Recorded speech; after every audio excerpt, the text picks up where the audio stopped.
Line और मैं हूं फैज आलम फैजी। बिहार चुनाव में अब 1 महीने से भी कम वक्त बचा है।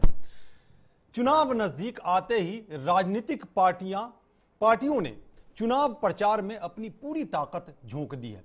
कांग्रेस उपाध्यक्ष राहुल गांधी ने पश्चिम चंपारण में रैली की, लेकिन गौर करने वाली बात यह है कि इसमें नीतीश कुमार और लालू यादव दोनों शामिल नहीं हुए।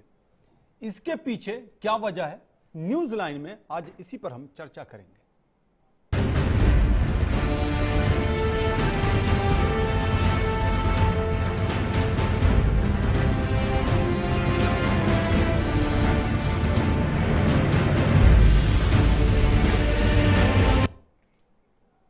बड़ा सवाल यह है कि राहुल गांधी की रैली में नीतीश कुमार और लालू यादव क्यों नहीं शामिल हुए।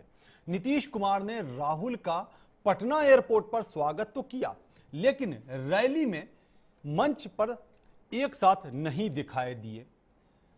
इसका क्या मतलब निकाला जाए? बावजूद कांग्रेस और आरजेडी में दूरी के संकेत मिल रहे हैं या नहीं मिल रहे हैं, ये देखिए रिपोर्ट।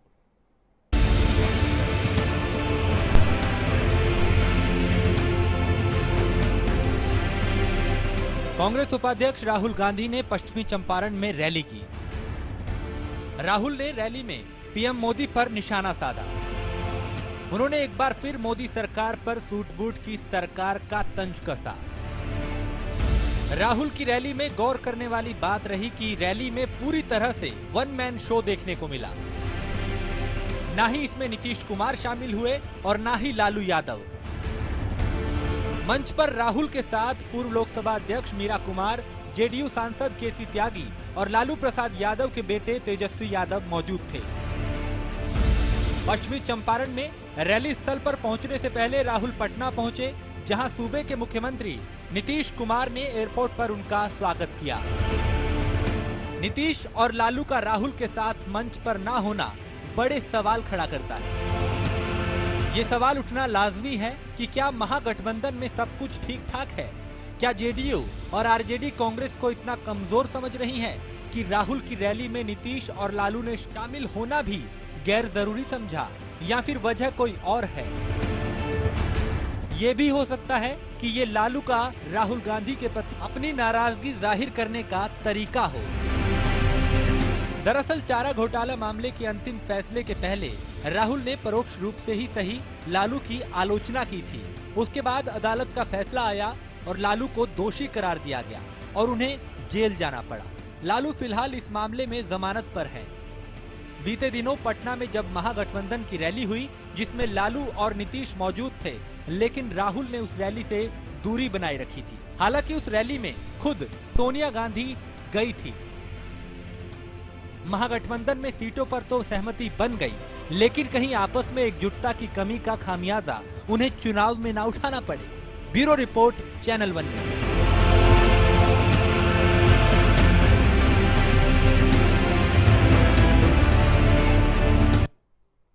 जी हां, बिहार में इस बार विधानसभा चुनाव होने हैं। पूरे देश की निगाह बिहार विधानसभा चुनाव पर टिकी है। उसकी वजह है, बहुत बड़ी वजह है। बड़ी वजह यह है कि कहा जाता है कि दिल्ली की सत्ता का जो रास्ता निकलता है वो बिहार और उत्तर प्रदेश से होते हुए निकलता है। और इस बार जब केंद्र में बीजेपी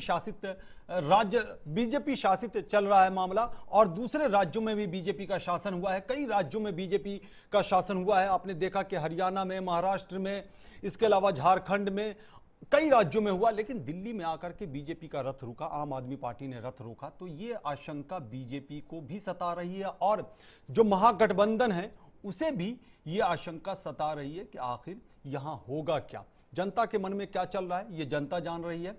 जब रिजल्ट आएंगे, चुनावी नतीजे आएंगे, सब कुछ स्पष्ट हो जाएगा। लेकिन बड़ा सवाल ये होता है कि पश्चिम चंपारण में जो आज रैली की गई है, रामनगर वो जगह है जहां रैली की गई कांग्रेस की, जिसमें राहुल गांधी शामिल हुए, लेकिन नीतीश कुमार और लालू यादव उसमें शामिल नहीं हुए, जिसको लेकर के अटकलबाजियों का बाजार गर्म है।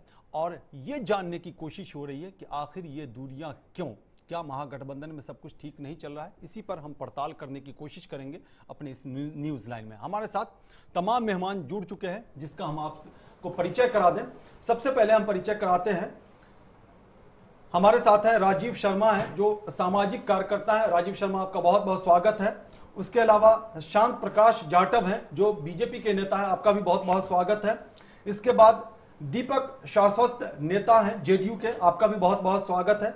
और वरिष्ठ पत्रकार जिनकी बड़ी पैनी निगाह रहती है बिहार के संदर्भ की अगर सिर्फ बात की जाए तो, या अगर पॉलिटिक्स की बात की जाए तो, और वो जाना पहचाना नाम है पुष्परंजन जी। पुष्परंजन जी, आपका भी बहुत बहुत स्वागत है। तो हम इससे पहले कि नेताओं के पास जाएं, सबसे पहले पुष्परंजन के पास चलते हैं, क्योंकि इनका कहीं ना कहीं से ताल्लुक बिहार से जरूर है, तो इसलिए इनसे ही जानते हैं और शुरुआती विश्लेषण लेते हैं कि आखिर ये जो रैली हुई जिसमें लालू यादव शामिल नहीं हुए, नीतीश कुमार शामिल नहीं हुए और राहुल गांधी वहां मंच पर मौजूद नजर आए। दूसरे नेता हालांकि जेडीयू और आरजेडी के थे, लेकिन आपको याद होगा कि जब पटना के गांधी मैदान में रैली हुई थी तब वहां राहुल गांधी नहीं आए थे, तब लालू यादव और नीतीश कुमार थे, हालांकि सोनिया गांधी भी थी। सीधे चलते हैं, पुष्परंजन कैसे आप इसका विश्लेषण करेंगे? देखिए, पटना रैली का दृश्य ये था कि उस समय सोनिया गांधी के आसपास दिखने की बेताबी थी बहुत ज्यादा इन दोनों नेताओं पर, जिनका नाम आप ले रहे हैं। लेकिन जो रामनगर में आज जो दृश्य था, रामनगर एक ऐसा इलाका है जहां पर बीजेपी का काफी ज्यादा बेस है, वहां पर आदिवासी इलाका होने की वजह से भी, और बीजेपी के कार्यकर्ताओं ने काफी काम किया वहां पर। एक तरह से आरएसएस ने भी वहां पर गहरी पैठ बनाई उस इलाके में जी। मुस्लिम बहुल क्षेत्र होने के बावजूद वहां पर मुस्लिम बहुल क्षेत्र बेतिया की वजह से है, लेकिन रामनगर चूंकि सटा हुआ है, बॉर्डर है नेपाल का जी। अब आते हैं कि वहां क्यों ऐसा हुआ कि इनके साथ बाकी जो बड़े नेता, जो दिग्गज नेता पटना में दिखे थे मंच पर, वो वहां पर जाने से परहेज करते रहे, जाने से एक तरह से भेज दिया लालू यादव ने अपने बेटे को, और इन्होंने जेडीयू की तरफ से वहां पर उनके जो प्रवक्ता हैं, जो सांसद भी हैं, केसी त्यागी, वो गए थे वहां पर, यानी एक फेस सेविंग के लिए कि चलिए महागठबंधन की तरफ से कुछ लोग वहां पर हाजिर हैं जी। लेकिन दरअसल इसकी जो जड़ है, जो विश्लेषण आप करेंगे तो 27 सितंबर 2013 में इसकी जो खलीश है, जो बुनियाद है, जो कांटा है, वो यहाँ के प्रेस क्लब में वो तारीख को याद किया जाए जब राहुल गांधी अजय माकन के प्रेस कॉन्फ्रेंस में अचानक आते हैं और उस अध्यादेश की कॉपी फाड़ते हैं, कहते हैं रविश है, इसको डस्टबिन में जाना चाहिए। वो अध्यादेश क्या था? वो अध्यादेश ये था कि किसी तरह से कोई सुप्रीम कोर्ट का एक निर्देश आया कि जो टेंटेड जो मंत्री हों या सांसद हों, उनको आरोप तय हो जाए भ्रष्टाचार का या किसी भी ऐसे अपराध का, तो उन्हें सदन की सदस्यता से इस्तीफा देना होगा। 4 उस समय लालू के सांसद थे, लालू यादव स्वयं भी लोकसभा के सदस्य थे, तो उसे बचाने के लिए कांग्रेस मनमोहन सिंह ने उस समय तय किया कि भाई अध्यादेश एक लाया जाए और उसे किसी तरह से बचाया जाए। दिलचस्प ये था कि उस समय बीजेपी भी उस अध्यादेश का समर्थन कर रही थी। लालू यादव ने उस समय कोशिश बहुत की कि किसी तरह से हम बचें उससे, लेकिन ऐसा हुआ नहीं। और ठीक उसके कुछ दिन के बाद 3 अक्टूबर 2013 को चारा घोटाले का आरोप तय होता है और लालू यादव को लोकसभा से इस्तीफा देना पड़ता है। तो ये कांटा जो है, उस कांटे का जो विष वृक्ष है, उसका फल आज देखने को मिला है। राहुल गांधी उस जहां जहां चुनाव प्रचार में जाएंगे, क्या उसके साथ साथ ये दिग्गज नेता वहां के मंच को शेयर करेंगे, ये एक सबसे बड़ा प्रश्न है। और महागठबंधन का ये मुझे लगता है कि आपस का स्कोर भी सेटल होगा किसी न किसी तरीके से। कांग्रेस की स्थिति अभी बहुत अच्छी बिहार में नहीं है। बिहार में कांग्रेस के जो अध्यक्ष हैं बिहार, उन्होंने ही बयान दिया था पिछले दिनों, ज़्यादा नहीं 2-4 दिन पहले ही, कि हम महागठबंधन के नाम पर कांग्रेस अपनी ताकत क्यों घटाए, वहाँ पर कांग्रेस अपनी सीट क्यों कम करे। तो एक तरह से वहाँ भी बिहार में जो बेस है, जो कार्यकर्ता हैं, वो भी नहीं चाह रहे हैं कि किसी तरह से हम महागठबंधन में रह के चुनाव लड़ें। मतलब ये जो खलिश वहां से जो शुरू हुई थी, ये खलिश बरकरार है और लगता है मजीद बरकरार रहेगी ये खलिश। निश्चित जी, बिल्कुल। हम सीधे रुख करते हैं दीपक सारस्वत आपके पास, आप जेडीयू के नेता हैं। क्या वजह रही, नीतीश कुमार क्यों नहीं मंच साझा किए? आपको पता है सैफी साहब, आज जो अभी 4-5 बजे पीसी थी और वो सीटों का बंटवारे के लिए तीनों पार्टियों के अध्यक्ष बिहार के आदरणीय सम्माननीय Vashishtha Narayan Singh ji JDU president and Congress के और आरजेडी, तो पूरे दिन माथापच्ची उसमें आप जानते ही इलेक्शन टाइम होता ही है। तो इसलिए सीएम महोदय नीतीश कुमार जी और अध्यक्ष जी और लालू जी, ये सब लोग बैठ के वहाँ का था, उससे कोई इशू वाली बात नहीं है कि वहाँ नहीं पहुँचे। वहाँ हम लोगों ने हमारे प्रधान महासचिव केसी त्यागी जी प्रवक्ता वो पहुंचे हुए थे, आरजेडी के लालू जी के सुपुत्र साहब बड़े वो भी वहाँ थे। तो ऐसा कोई वो नहीं है। और अभी तो आप टिकटों का वहाँ स्टार्टिंग हो रहा अगली वाली। तो भविष्य में जो राहुल गांधी की चुनावी सभाएं होंगी उसमें एक जगह कहीं ना कहीं किसी मंच पर राहुल गांधी, लालू यादव, नीतीश कुमार नजर आएंगे एक साथ। महागठबंधन है तो इसमें तो कोई संकोच की बात ही नहीं, आएंगे नजर, सर आएंगे 100%। चलिए याद रखेंगे, क्या होता है देखने वाली बात होती है जी। शांत प्रकाश जाटव, आप तो थोड़ा मुस्कुरा रहे होंगे क्योंकि ये मैसेज जा रहा है, वो मैसेज बताया ये जा रहा है कि बड़ा नकारात्मक मैसेज है क्योंकि महागठबंधन में सब कुछ ठीक नहीं चल रहा है। और जैसा कि पुष्परंजन ने भी कहा, जो खलिश की शुरुआत हुई थी वो खलिश अब भी बरकरार है, क्या कहेंगे? मैं इसको एक नया नाम देना चाहूंगा कि ये महागठबंधन नहीं, महालठबंधन चल रहा है। क्या है कि अंदर खाने ये सभी एक ही थाली के चट्टे बट्टे हैं साहब। भ्रष्टाचार में कले तक ये लोग जो है पूरी तरीके से लिप्त हैं और एक दूसरे के ऊपर इतने दाग हैं कि कौन किसके साथ चले और कितना किसके दागदार हो जाए, ये इस वक्त में उनको सबसे ज्यादा पीड़ा सता रही है। और आज रैली में न पहुंचना, ये समझ नहीं पा रहे कि कहीं ऐसा ना हो कि कांग्रेस के जो छींटे हैं वो इनके ऊपर पड़ जाएं और एक दूसरे से ये दोनों बचना चाह रहे हैं। हालत ये है कि किस तरीके से बिहार में ये अपनी छवि को बचा पाएंगे, क्योंकि इन्होंने गठबंधन तो कर लिया है मगर एक दूसरे के दाग जो हैं जब वो देखते हैं तो देखते हैं कि ये तो मुझे भी लेकर के डूब जाएगा। जी, गठबंधन तो कर लिया, एनडीए से भी कुछ सीख लेना चाहिए किस तरह से एनडीए में भी गठबंधन हुआ। जी, जाहिर सी बात है। राजीव शर्मा, आपके पास आते हैं। आप चूंकि सामाजिक कार्यकर्ता हैं तो बेहतर है कि आपसे इसी संदर्भ में सवाल किया जाए, जनता को क्या सोचना चाहिए और क्या करना चाहिए? जैसा कि देखिए, सभी लोगों ने यहाँ पर अलग अलग दल के नेता भी हैं और हमारे पत्रकार महोदय भी बैठे हुए हैं, इन्होंने बताया कि देखिए वहां पर एक तरीके से गठबंधन तो हुआ है और बट बीजेपी का भी हुआ है और उसका भी हुआ है, जेडीयू का, बट सभी लोग एक दूसरे से डरे हुए हैं। किसी भी तरीके से हर पार्टी इस चक्कर में लगी हुई है कि किसी तरीके से हमको अपना बेस बनाना है। जहां तक जेडीयू और जनता दल का सवाल है और कांग्रेस का, इनका आपस में ये दोनों तीनों एक दूसरे के साथ तो होना पसंद कर रहे हैं अपनी मजबूरी की वजह से, लेकिन एक दूसरे के साथ दिखाना पसंद नहीं कर रहे हैं, जिससे कि एक बैड मैसेज जा रहा है जनता के अंदर और उसका ये इफेक्ट पड़ने वाला है बहुत जल्द ही। और उसी तरीके से जिस तरीके से जो ये अपना बीजेपी का जो गठबंधन हुआ है, इसमें भी एक प्रॉब्लम ये क्रिएट हो रही है कि इनमें जो आपसी खींचातान सीटों को लेकर के हो रही है, इस पे बहुत जल्दी निगेटिव, अगर ये इन्होंने अपने इस चीज को नहीं संभाला तो बहुत जल्दी ही निगेटिव प्रतिक्रिया जनता के अंदर मैसेज जाएगा। जी बिल्कुल, जाहिर सी बात है जनता के अंदर ये मैसेज जाएगा। लेकिन मेरा सवाल ये था कि जनता क्या सोचती है और जनता को क्या करना चाहिए। पुष्परंजन, एक तरफ एनडीए, एक तरफ महागठबंधन, दोनों गठबंधन में क्या फर्क महसूस करते हैं आप, या फिर समानता क्या देखते हैं? नहीं, दोनों गठबंधन में ये है कि इधर भी तलवारें खिंची हुई हैं जी, कभी कभी म्यान से निकलती, कभी म्यान के अंदर तलवारें होती हैं जी। लेकिन ये नहीं कि इधर भी जो गठबंधन है एनडीए में वो बहुत ही पुख्ता है। वो साफ साफ दिख रहा है मांझी और बरसित पासवान का कि कैसे अस्तित्व की लड़ाई है, कैसे दलित चेहरा बनने की कोशिश है कि बिहार का इकलौता दलितों का चौकीदार कोई है, नेतृत्व दिखाने वाला कोई है, सर्वमान्य नेता है। तो एक तरफ पासवान खड़े हैं, दूसरी ओर मांझी खड़े। ये अलगा है कि बिहार के लोग, बिहार के जो दलित समाज है, महादलित समाज है, वो उसे कितना स्वीकार करता है। वो इलेक्शन में भी पता चल जाएगा कि कितना ये एक्सेप्टेड है जी। लेकिन अगर ये कहें कि एक तरफ एनडीए की तरफ पूरी मजबूती के साथ आप आगे बढ़ रहे हैं, ये भी मुझे नहीं लगता है। हाँ, ये जरूर हो सकता है कि बीजेपी अकेले बहुत सारी सीटें ले जाएं या अपने क्रेडिट से मोदी जी या उनके जो कार्यकर्ता हैं वो निकाल ले जाएं, लेकिन बीजेपी के भीतर भी घमासान है, इससे आंख नहीं मूंद लेना चाहिए। ठीक वैसे ही जैसे कि शत्रुघ्न सिन्हा नजर नहीं आ रहे हैं, फिर आपके दरभंगा के इलाके के जो सांसद है कीर्ति आजाद, वो नजर नहीं आ रहे हैं जी, है ना। बिहार के बहुत सारे जो वरिष्ठ नेता हैं जो कि कंट्रोल करते हैं, बेस जिनका है जी, वो लोग दिख नहीं रहे हैं जी। और आपस में जैसे राजीव प्रताप रूढ़ी ने जिस तरह के बयान पिछले दिनों शत्रुघ्न सिन्हा के खिलाफ दिया था जी, वो सब चीजें भी कहीं ना कहीं गहराई से कार्यकर्ताओं का मनोबल टूटता है जी। तो इसलिए आप जो प्रश्न आपने उठाया कि क्या मजबूती इधर है, अगर कमजोरी उधर है तो ये बिखराव, तो बिखराव इधर भी है।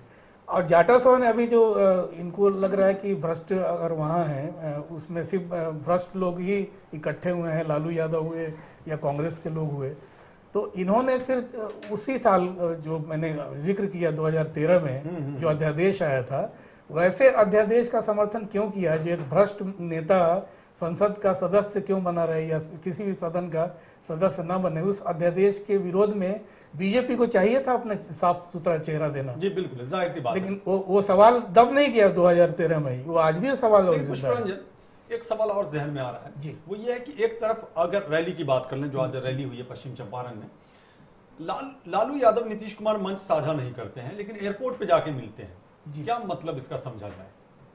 नहीं, वो भी एक फेस सेविंग का तरीका है। अंदर से देखिए बहुत कांटे तो हैं, उस कांटों को कैसे से ढकने की कोशिश हो रही है। राजनीति है तो दिखाना है अपना चेहरा कि हम बहुत साथ हैं, सब कुछ ठीक ठाक चल रहा है। मतदाता बिहार का बहुत समझदार है, उन सारी दावपेच और सारी चीजों को समझ रहा है कि कहाँ हमें क्या करना है। इस समय राहुल गांधी का जो दौरा हो रहा है, आप नोट कीजिएगा, जहां जहां जाएंगे वहां क्या उनका वोट प्रतिशत आता है, ये एनालिसिस की बात होगी। कांग्रेस को अपने अस्तित्व को बचाना है। पिछले चुनाव में कांग्रेस ने सारी सीटों पर चुनाव लड़ा था, रिजल्ट सिर्फ 4 पे आया, सिर्फ 4 सीटों पर जीत पाए थे। इस बार भी कोशिश इनकी यही हुई थी। पार्टी के जो साधारण कार्यकर्ता है बेस लेवल पर, उसने भी कहा था कि चलिए इस बार भी दाव खेल लें हम, लेकिन ऐसा हुआ नहीं। फिर आलाकमान ने सोचा और कहा कि नहीं चलिए 40-41, आज पता चला शाम तक कि 41 सीटों पर क्लियर हो गया कि 41 एक सीट बढ़ा है, एनसीपी के लिए बड़ी है, एक सीट तो आपस में लोगों ने बांट लिया, तो एक बांट लिया, उनके हिस्से एक छीका टूटा है जी। तो अब यह है कि कांग्रेस को इन 40-41 सीटों पर कैसे अस्तित्व बचाएं। राहुल गांधी को सब पार्टियां अपने अपने अस्तित्व बचाने के चक्कर में आ जाएंगी। महागठबंधन तो ठीक है हुआ है, लेकिन मुझे लगता है कि आगे चलकर पार्टियां अपने अपने अस्तित्व बचाने की लड़ाई में जुट जाएंगी। मुझे नहीं लगता कि लालू यादव या नीतीश जी राहुल जी के साथ साथ मंच शेयर उस तरह से करेंगे। ठीक है, आज एक बहाना था कि सीटों का हमें तय करना था, बहुत सारी कॉम्प्लिकेशंस है, इसलिए हम नहीं गए। लेकिन पटना जैसा दृश्य राहुल गांधी के साथ बिहार के दूसरे, वो देखने वाली बात होगी। मैं दावा नहीं करता, देखने वाली बात। जी बिल्कुल। थोड़ा सा हट जाए लीक से हम और शांत प्रकाश जाटव से एक सवाल कर लें, क्योंकि ये सवाल बड़ा उछलता रहा है और खुद प्रधानमंत्री नरेंद्र मोदी ने कई सभाओं में कई मौकों पर यह कहा है, परिवारवाद के खिलाफ जाटव जी बड़ी आवाज बुलंद की जाती रही है बीजेपी की तरफ से। थोड़ा सा चुभता हुआ ये सवाल है, परिवारवाद के बारे में अब क्या परिभाषा है आपकी? देखिए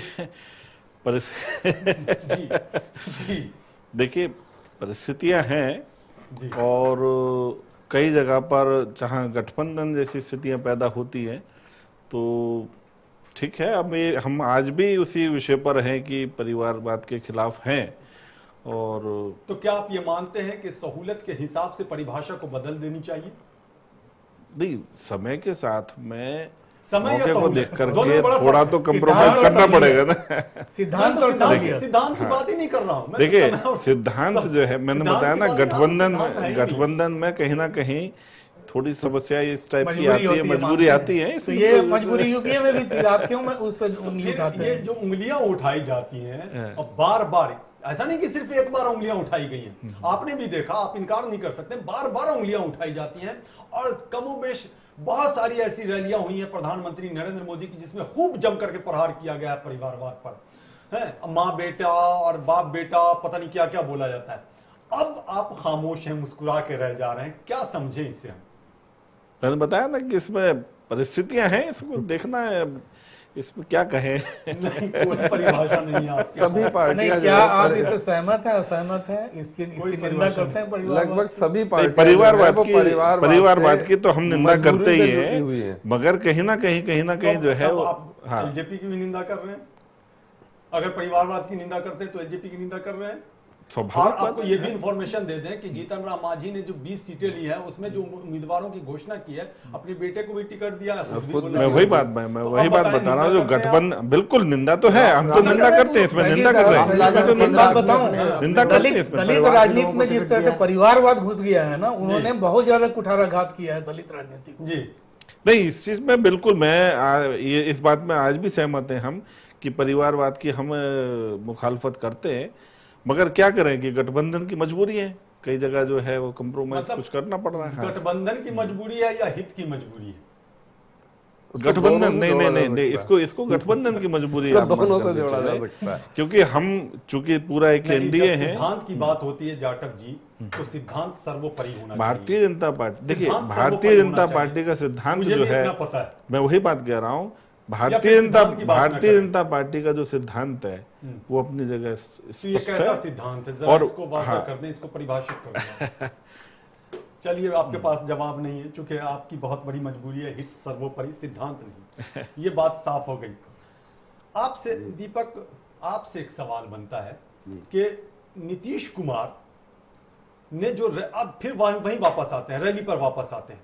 नीतीश कुमार, आपने थोड़ी देर पहले कहा कि चूंकि प्रेस कॉन्फ्रेंस करना था और ऐलान करना था, सीटों का बंटवारा होना था, और आप खुद कहते हैं कि वशिष्ठ नारायण सिंह प्रेस कॉन्फ्रेंस करने गए, रामचंद्र पूर्वे प्रेस कॉन्फ्रेंस करने गए जो आरजेडी के अध्यक्ष हैं, और सदानंद सिंह कांग्रेस अध्यक्ष नहीं थे, वो सदानंद सिंह कांग्रेस अध्यक्ष नहीं है, आपको पता होना चाहिए। तो ये सदानंद सिंह, सब लोगों ने मिलकर के प्रेस कॉन्फ्रेंस करके सीटों का ऐलान किया। लेकिन आपसे संक्षेप में जानना चाहेंगे, चूंकि वक्त ब्रेक का हो रहा है, अब संक्षेप में बताएंगे, नीतीश कुमार ने लालू यादव की वजह से मंच साझा नहीं किया क्या, संक्षेप में? तो महागठबंधन है सैफी साहब, तो मंच साझा करना और नहीं करना, जब पार्टियां तीनों इकट्ठी हो गई हैं तो वहाँ इस तरह का तो विचार आना ही नहीं चाहिए। इस तरह जैसे आप क्वेश्चन पुट अप कर रहे हैं कि वो इसलिए नहीं आए या उसलिए नहीं आए। नहीं, मैं इसलिए कह रहा हूं कि नीतीश कुमार का था प्रोग्राम जाने का, मंच साझा करने का प्रोग्राम था नीतीश कुमार का, आपको ये पता होना चाहिए। नहीं पता है, और बाद में ये पहले कैंसिल लालू जी किया का, गया है। उसके बाद में नीतीश जी ने ऐसा हुआ है, तो वो सीटों का ही था और कोई ऐसा कोई इशू नहीं है। चलिए, और ठीक है, न बनाने वाली ठीक इस है, तरह से। चूंकि वक्त ब्रेक का हो गया है, और जब ब्रेक के बाद हम लौटेंगे तो इसी बात को आगे बढ़ा के पुष्परंजन से यह जानने की कोशिश करेंगे कि क्या नीतीश कुमार लालू यादव के प्रेशर में वहां नहीं गए, या लालू यादव और नीतीश कुमार ने राहुल गांधी से दूरी बना के रखा, या राहुल गांधी ने दूरी बनाने के लिए मजबूर कर दिया। यह बड़ा अहम सवाल है। ब्रेक के लिए रुकते हैं, चर्चा हमारी जारी है, उसके बाद यही सवाल होगा।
ब्रेक के बाद एक बार फिर आपका स्वागत है। तो बिहार विधानसभा चुनाव पर पूरे देश की निगाह है और इस बार बिहार विधानसभा चुनाव बहुत कुछ मायने रखता है और खास करके देश की राजनीति में भी बिहार विधानसभा चुनाव का क्या असर पड़ेगा ये भविष्य जरूर तय करेगा और पूरा देश देखने को आतुर है। पश्चिम चंपारण ये वही जगह है जहां से महात्मा गांधी ने आंदोलन की शुरुआत की थी। उसी में पश्चिम चंपारण में एक जगह रामनगर है जहां राहुल गांधी ने रैली की और रैली में लोगों की भीड़ भी जुटी। जैसे उम्मीद की जा रही थी कांग्रेसियों की तरफ से वैसी ही भीड़ जुटी और राहुल गांधी ने संबोधित किया, केंद्र सरकार पर निशाना साधा। लेकिन इस बीच एक बड़ा सवाल निकल करके सामने आ गया, वो ये कि नीतीश कुमार और लालू यादव आखिर रैली में क्यों नहीं शामिल हुए, मंच साझा उन्होंने क्यों नहीं किया। लालू यादव का क्लियर था कि वो नहीं जाएंगे, तेजस्वी यादव जाएंगे जो लालू यादव के बेटे हैं। लेकिन जनता दल यूनाइटेड के नेता और बिहार के मुख्यमंत्री नीतीश कुमार का वहां शामिल होना तय था। बाद में उसे पलट दिया गया और केसी त्यागी जो राज्यसभा सांसद है, महासचिव है जनता दल यूनाइटेड के, वो वहां शामिल हुए। तो ये बड़ा अहम सवाल है। हालांकि एयरपोर्ट में मुलाकात भी हुई राहुल गांधी से, नीतीश कुमार और लालू यादव ने मुलाकात की। ब्रेक पर जाने से पहले हम इसी मुद्दे पर चर्चा कर रहे थे और वरिष्ठ पत्रकार पुष्परंजन से ये जानने के लिए हमने कहा था कि आखिर इसके पीछे की वजह क्या है। हम उसी सवाल पर आते हैं और पुष्परंजन से जानते हैं। पुष्परंजन, आप ये बताएं कि क्या वाकई जो मैंने पहले सवाल किया था, लालू यादव के प्रेशर की वजह से नीतीश कुमार वहां नहीं गए या लालू यादव ने राहुल गांधी से जो खलिश है उसको बरकरार रखते हुए दूरी बना के रखी, या राहुल गांधी की तरफ से ये इंडिकेशन था कि लालू यादव नहीं आए तो नीतीश कुमार भी नहीं गए? क्या होगा, क्या है जी? अच्छी को बहुत ध्यान से देखना चाहिए हमें जी कि ये दोनों ही चेहरे, लालू यादव या नीतीश कुमार, दोनों आंदोलन के निकले हुए नेता हैं, 75 आंदोलन के जी।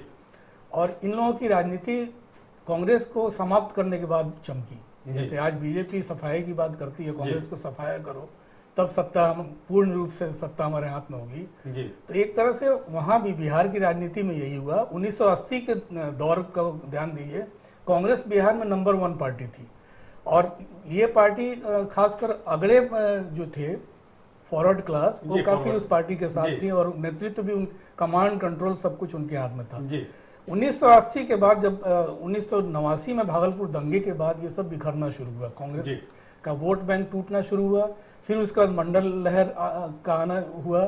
1995 में सिर्फ कांग्रेस को 29 सीटें मिली थी।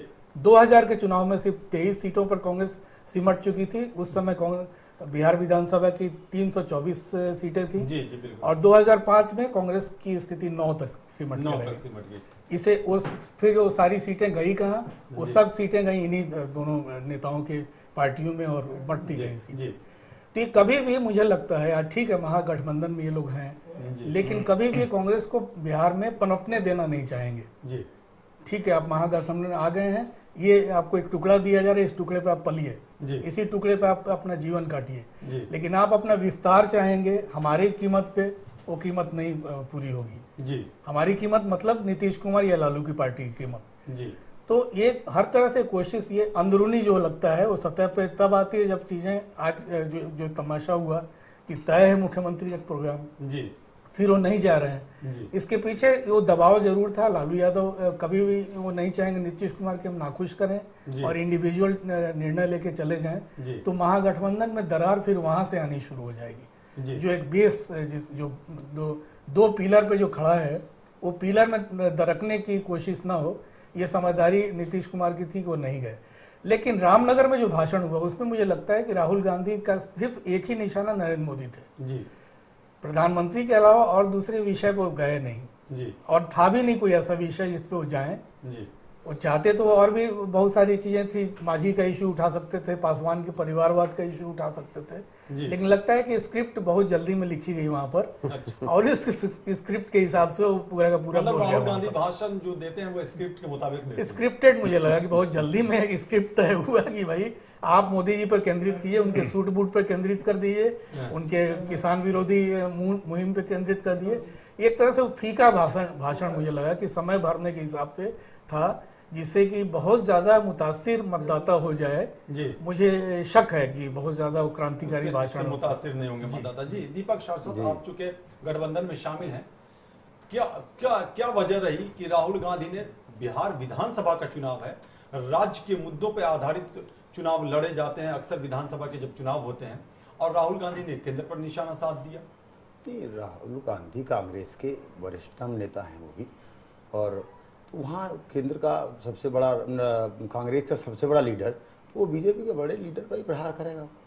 अच्छा। तो उनकी कमियां तो उन्होंने अब बोला है राहुल गांधी ने कि मोदी साहब क्या कर रहे हैं। नहीं, जैसा कि पुष्परंजन ने कहा कि जीतन राम मांझी भी मुद्दा हो सकते थे, रामविलास पासवान भी मुद्दा हो सकते थे। स्थानीय इशू बहुत है चंपारण में। ठीक है, उन्होंने चीनी मिल का इशू उठाया था। इनके साथ स्थानीय इशू मतलब इनकी सरकार तो चीनी मिल का इशू उठाया था क्योंकि वहां पर बीजेपी की सरकार नहीं थी शुरू से, क्योंकि केंद्र में कांग्रेस की भी सरकार रही है और वहां पर जेडीयू की सरकार थी। बीजेपी की सरकार आती है तो यहाँ सारी जमीनों को कब्जा कर लेगी, और कांग्रेस के शासन में उन्होंने कहा कि हमने जमीन को सोने के भाव रेट उसके पहुंच गए हैं जमीन कांग्रेस के जमाने में। हाँ, और उन्होंने ये भी कहा कि यदि अब यहाँ बीजेपी की सरकार बनती है तो कुछ मुट्ठी भर लोग जो है ना अटैची सूटकेस लेके आएंगे और आपकी जमीन को खरीद लेंगे। तो ये सही कहा या गलत कहा? नहीं, उन्होंने ये कहा कि यदि बीजेपी आती है तो, यदि बीजेपी की सरकार या गलत कहा, बीजेपी की सरकार आती है तो उन्होंने सही कहा। उन्होंने सही कहा। हाँ, यदि कुछ लोग और बॉम्बे बीजेपी के साथ थे, और बॉम्बे जाकर के यदि वो बॉम्बे भी नहीं जा सकते लोग। 8 साल जब आप बीजेपी के साथ थे, आज अगर ये बात सही है तो वो 8 साल गलत था फिर? नहीं, तो इलेक्शन की बात हो रही है। अच्छा, इलेक्शन की बात, पुराने उसके जुमले बात नहीं, जुमले नहीं है, सच्चाई है। अच्छा, सच्चाई है। बीजेपी अब कहाँ से हम लोगों का, हमारा तो महागठबंधन है। वो 8 साल अब जब बीजेपी के साथ शासन में रहे तो वो सही था या गलत था? नहीं, अभी तो यहाँ इलेक्शन का मामला है। हाँ, पूरा देश देख रहा है, तो इलेक्शन में हाँ, इलेक्शन में मुद्दे उठते हैं। इलेक्शन ही में तो ये सब मुद्दे उठते हैं। तो सभी साहब उसी मुद्दों पर ना कि अगर राहुल गांधी आज सही है तो वो गलत था जमाना, और वो सही था जमाना तो आज राहुल गांधी ने जो कहा है वो गलत है। नहीं, उस जमाने की नहीं, राजनीतिक परिस्थितियां बदलती रहती हैं। अच्छा, परिस्थितियां बदल गई। इनकी मजबूरी है, इन लोगों की मजबूरी बन चुकी है कि इस तरीके की भाषा का प्रयोग करना कि अपने आपस में गठबंधन जो है इनका, वो किसी भी कीमत पे एक दूसरे को से अलग दिखा नहीं सकते और अपने आप को इनके साथ जुट के ये लड़ नहीं सकते। इनका मेन बेस है कि कांग्रेस को किसी भी कीमत पे पनपने नहीं देना है वहां पर, और उसके साथ साथ अपने आप का अपना एक बेस, अपनी जो है बेस बचाने का इनका एक कोशिश हो रही है, जिसके आधार पे ये लोग लड़ रहे हैं। जी बिल्कुल, क्या जवाब राजीव शर्मा जी, ये तो वो सीटों का जो बंटवारा होता है तो पुराने सारा देख करके कितनी सीट थी, कहाँ थी, तो अब ये तो नहीं हम लोग उनको 200 सीट दे देना कांग्रेस को, क्यों पहले से उनकी कम सीटें हैं, उस हिसाब से सारा जैसे कि कम सीटें थी, परंतु जैसे कल तक लड़ाई हो रही थी कि उनकी 5-5 सीटों पे या 10-10 सीटों पे कांग्रेस की कम करके, जैसा कि कल स्टेटमेंट आया है कि उसमें आया था कि उनकी सीटों को उनको लड़ जाए, और पे जो है आरजेडी और जेडीयू के, मुझे लगता है कि उसी बेहाब में कहीं ऐसा तो नहीं राहुल ने प्रेशर बनाया हो, राहुल जी ने, कि प्रेशर बना करके कि भाई आप दूर रहो, हम अपनी ताकत अलग दिखाते हैं। ये तो मांझी और बीजेपी साहब का, बीजेपी का समझौता होता है, वो अलग चीज है। देखिए, क्योंकि मैं किसी पार्टी की बात नहीं कर रहा, मैं तो आपकी बात कर रहा हूँ। बीजेपी का तो वहाँ कैंडिडेट ही नहीं है, अपने आज भी आपने देखा कि 5 कैंडिडेट बीजेपी के दिए, मांझी जी ने दिए हैं, उसमें मिश्रा जी हैं, नीतीश मिश्रा जी और भी लोग हैं। तो ये मुझे ऐसा लगता है जैसे कि कल अपना इसने जैसे कि गठबंधन ने प्रेशर बनाया था कांग्रेस पे कि भाई 30 सीटें लड़ जाए, उसी आधार पे कहीं ऐसा तो नहीं कि राहुल जी ने आज प्रेशर बनाया कि भाई आप लोग दूर रहे हमारी रैली से, हम अपनी ताकत दिखा देते हैं। और लेकिन बीजेपी में जो एनडीए है उसमें तो मांझी साहब ने क्लियर कहा कि मैंने अपने 5 कैंडिडेट बीजेपी को दे रहा हूँ, क्योंकि उनको बीजेपी के पास कैंडिडेट नहीं होंगे जब भी वो ले रहे हैं इस तरह से। जो बीजेपी की स्थिति है कि वहाँ उनका अपने कैंडिडेट भी पूरे वो नहीं कर पा रहे हैं, और वो मांझी और देखो सब साहब आपने देखा है कि 5 कैंडिडेट उन्होंने लिए हैं, बताइए इसमें क्लियर है, न्यूज़पेपर में भी सब बात। अच्छा, लेकिन आपके साथ दिक्कत होने वाली है, विधायक छोड़ रहे हैं, आपको पता है ना कहाँ के विधायक छोड़ के अभी चले गए? एक विधायक हमारे नाराज थोड़ा सा होता ही है, इलेक्शन टाइम में सब सीट मांगते हैं, सबको से भी सब मिलती नहीं है। के विधायक चले गए छोड़ करके?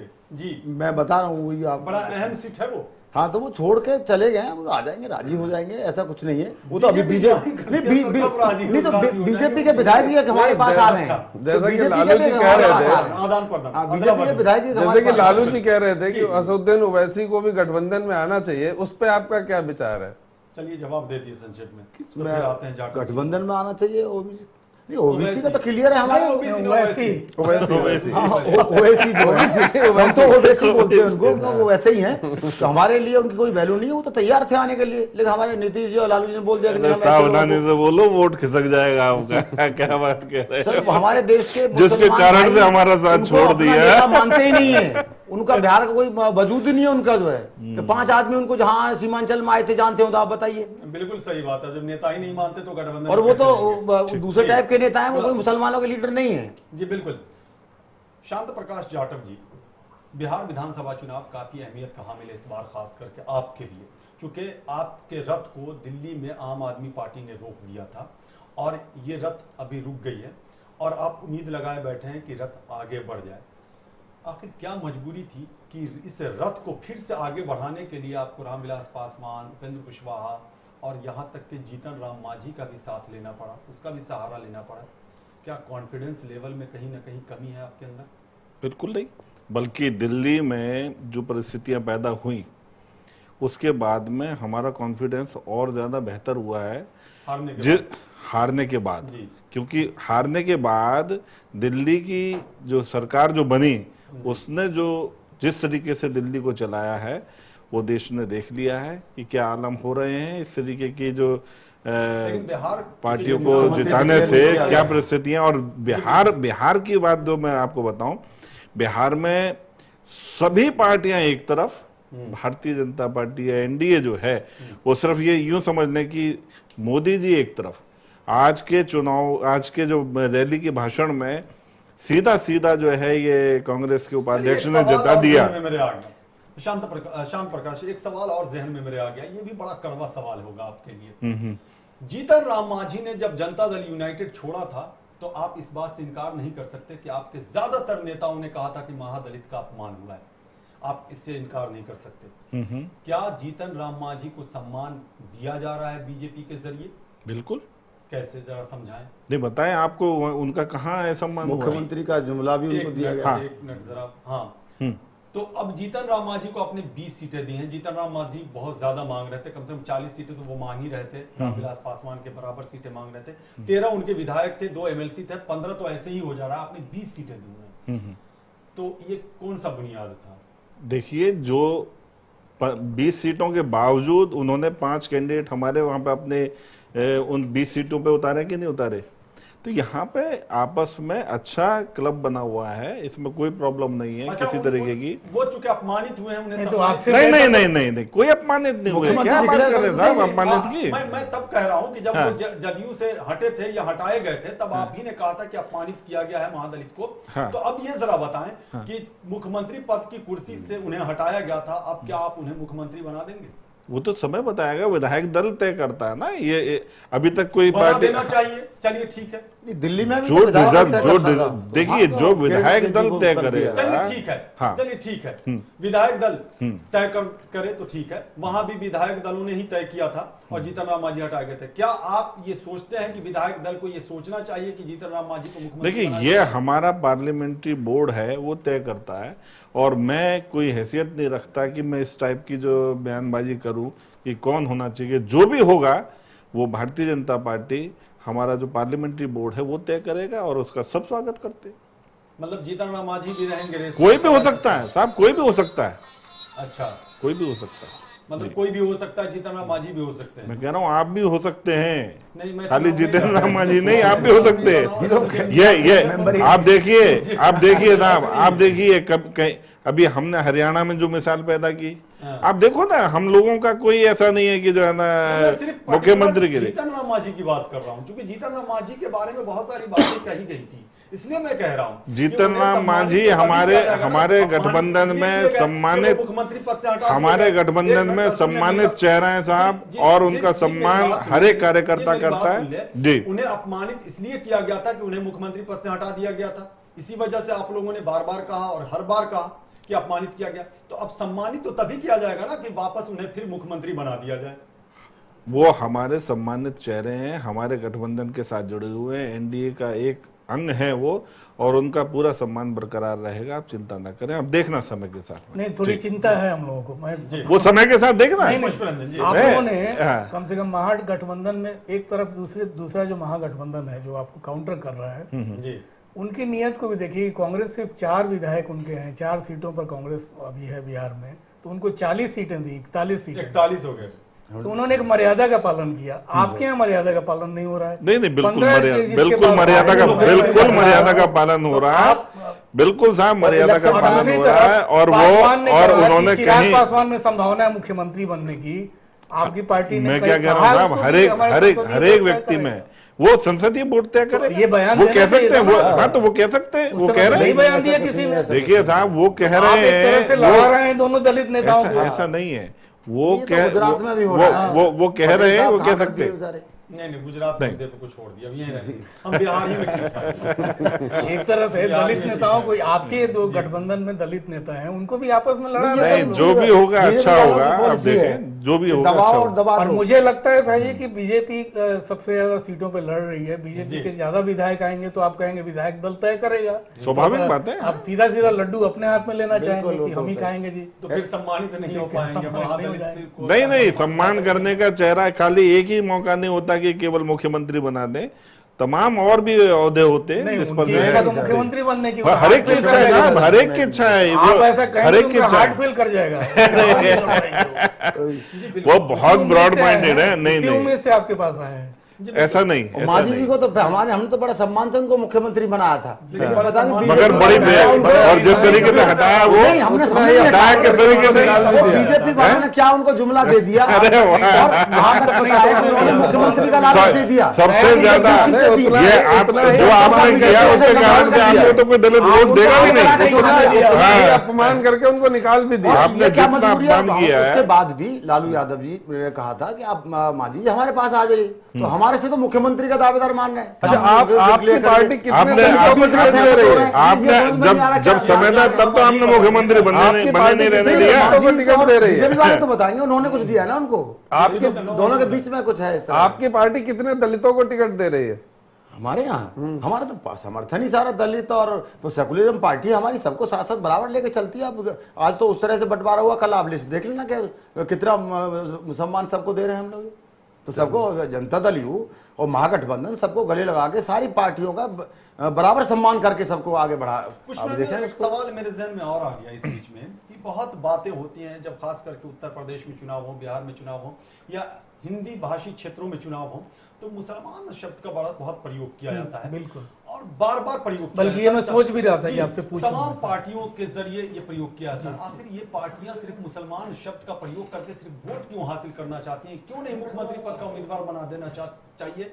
आपने देखा बीजेपी में भी शाहनवाज हुसैन है, आरजेडी में भी बाड़ी सिद्दीकी हैं, इसके अलावा जेडीयू में भी बड़े नेता हैं, उधर शाहिद अली खान है, हम में रामविलास पासवान के साथ चौधरी महबूब अली खान है। ये तमाम बड़े नेता हैं। गुलाम रसूल बलिया भी जनता दल यूनाइटेड में। क्यों नहीं ये लोग कैंडिडेट बना देते सबको?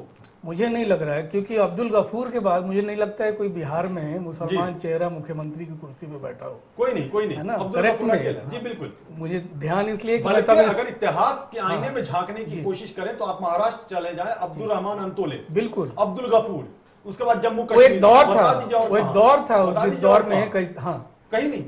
ये क्या मतलब हुआ, जरा बताएं। तो ये बड़ा विचित्र समीकरण लगता है कि आप मुस्लिम वोट की बहुत बात करेंगे। अभी ऐसा मौका आया है कि इस समय देखिए ओवैसी एक बहुत बड़ा चैलेंज, और कई बार ये भी आवाजें उठती कि बीजेपी द्वारा प्लांटेड एक तरह से वहां पर केसी त्यागी ने ये सारा तक इल्जाम लगा दिया कि प्रधानमंत्री से मुलाकात भी करी है कि फंड भी किया जा रहा है, सब कुछ हो रहा है बीजेपी की तरफ से। तो एक तरह से वो काटने की बात, और ऐसा मौका है आप देखिएगा एक हफ्ते के भीतर भारत के जो संस्कृति मंत्री हैं, जिन्हें कोई नहीं जानता था, महेश शर्मा की चिड़िया का नाम है, जी बिल्कुल, वो चिड़िया इतने ज्यादा बयान लगातार उस चिड़िया की जुबान से निकल रहा है जिससे सामाजिक समरसता को ठेस पहुंच रहा है लगातार, और इसका असर चुनाव पे पड़ना है। दूसरा, अभी मोदी जी बनारस जाके जिस तरह की लगातार घोषणाएं की हैं, उसके पीछे क्या है? वहां से सटा हुआ बिहार का जो इलाका है, मुस्लिम वोट भी है, जो बहुत बड़ा पॉकेट जो है, उनसे बेटी रोटी का संबंध है बिहार के मतदाताओं और बनारस और उसके साथ साथ पूर्वांचल के मतदाताओं का। ये रणनीति है एक तरह से कि आप आसपास के इलाके में घोषणाएं करें ताकि वहां का मुस्लिम को भी इंटरेक्ट कर सकें आप। जी।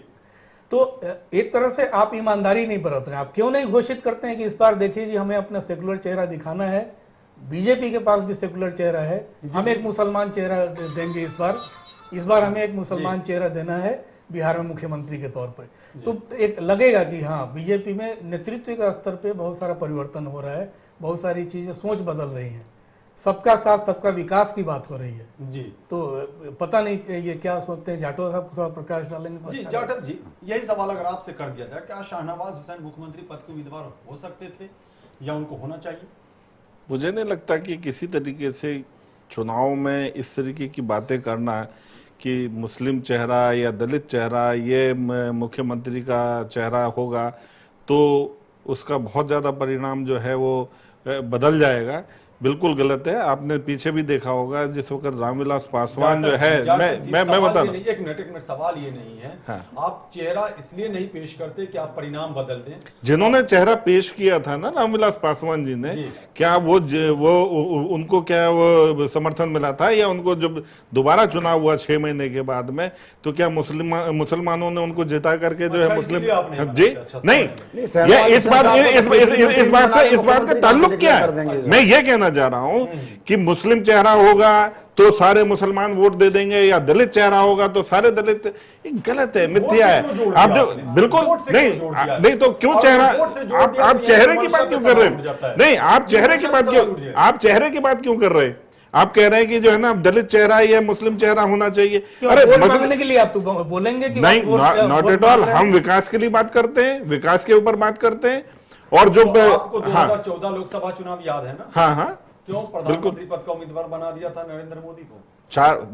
पूरे देश से हर जगह से आवाज आ रही थी नरेंद्र मोदी के लिए, और वो गुजरात का मॉडल देखना चाहते थे। गुजरात में जिस व्यक्ति ने जिस तरीके से काम करके दिखाया, वो हर एक व्यक्ति जो है हर जन जन से आवाज दी, और वही चीज यहाँ पर दिखाई देगी आपको। आपके कहने का मतलब ये हुआ कि अगर वोट मिलेगा तभी हम चेहरा पेश करेंगे, वोट नहीं मिलेगा तो हमें कुछ भी लेना। कहाँ क्यों गलत निकालते हो आप अंदाज?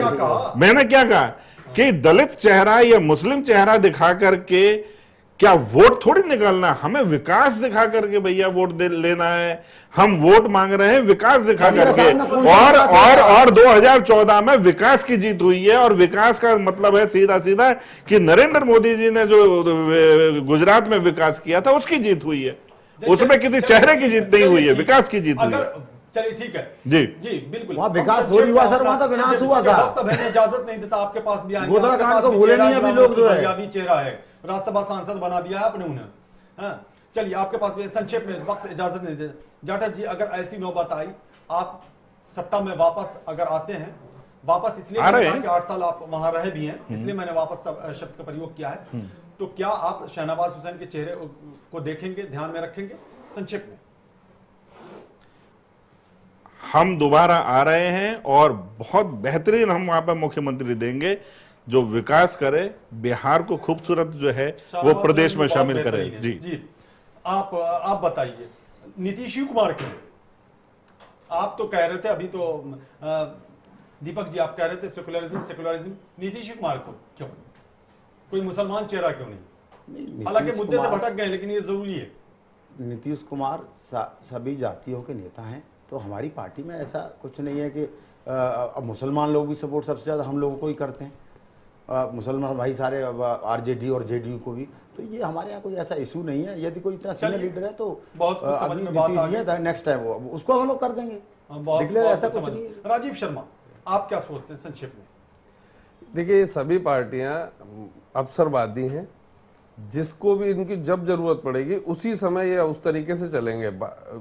किसी भी पार्टी उसे सेकुलरिज्म का वो लेकर के ये लोग वोट तो हासिल करेंगे, लेकिन कभी किसी सेकुलरिज्म चेहरे को सामने नहीं लाएंगे। जी बिल्कुल, बड़ी अच्छी बात। पुष्परंजन, देखिए, रणनीति का हिस्सा है नीतीश कुमार। क्यों जी? नीतीश कुमार को हर हालत में बिहार तक बांध के रखना चाहते हैं लालू यादव भी। उनकी रणनीति का एक हिस्सा है कि किसी भी तरह से इस व्यक्ति को केंद्र की तरफ मोड़ने नहीं दिया जाए, क्योंकि केंद्र का मैदान जो है वहाँ बहुत कुछ है। पुष्परंजन, बहुत संक्षेप में 30 सेकंड में थोड़ा सा और आप हमें ये बता दें, क्योंकि रैली से ये बात शुरू हुई थी तो रैली पे खत्म करना बेहतर होगा। राहुल गांधी का कद बढ़ा है बिहार के संदर्भ में अगर देखने की बात की जाए आज की तारीख में तो कद छोटा करने की कोशिश की गई है। आगे भी कोशिश की जाएगी ताकि राहुल गांधी को आगे नहीं बढ़ने दिया। जी बिल्कुल, जाहिर सी बात है। तो राहुल गांधी के कद में इजाफा हुआ है, लेकिन छोटा करने की भी कोशिश की गई है, ऐसा पुष्परंजन का कहना है। आप तमाम मेहमानों का बहुत बहुत शुक्रिया इस डिबेट में शामिल होने के लिए, इस चर्चे में शामिल होने के लिए। तो बिहार विधानसभा चुनाव के संदर्भ में बहुत सारी बातें हुई, और लेकिन निष्कर्ष तो तभी निकलेगा ना जब जनता वोट देगी और रिजल्ट सामने आएंगे। देखने वाली बात यह होती है कि इन अटकलबाजियों के बीच जनता क्या सोचती है, किसको वोट देती है और रिजल्ट क्या आता है। न्यूज़ लाइन में बस इतना ही। नमस्कार।